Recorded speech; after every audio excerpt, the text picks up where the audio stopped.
sono da solo e si presenta uno davanti, con un bastonetto così, che mi fa vai via te, vai a dormire, questo bastonetto. Faccia a faccia con i ladri, all'interno della propria abitazione, l'esperienza che nessuno vorrebbe mai fare. È sera, ora di cena, al signor Alessandro arriva la telefonata del figlio che lo avvisa di aver ricevuto il segnale d'allarme indicante una possibile intrusione. Vai a controllare, dice il padre.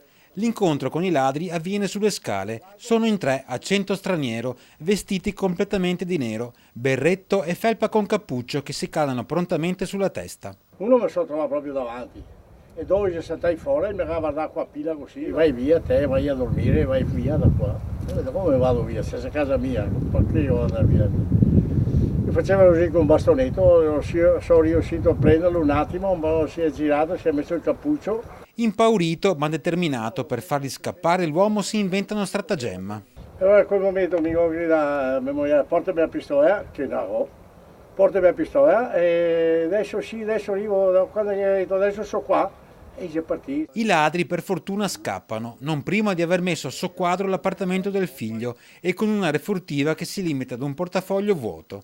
Ciò che rimane è lo spavento vissuto dai residenti, che non sono gli unici qui ad aver ricevuto simili terrificanti visite. E me li sono trovati dentro in casa, per fortuna avevo un cane, un cane piuttosto grandino e li ha fatti fuggire insomma, però la paura c'è sempre. Via Marcello del Maino, a 2 passi dal centro di Preganziol, ma immersa in una bella e silenziosa campagna. Cani, antifurto e vigilanza non bastano a scongiurare brutti incontri. Perché luci ce ne sono veramente poche, infatti io vado a correre solo alla mattina perché non mi fido di andare alla sera. E sinceramente sì, siamo poco sicuri, ci sentiamo poco sicuri. Furti che avvengono sempre o quasi nella fascia preserale.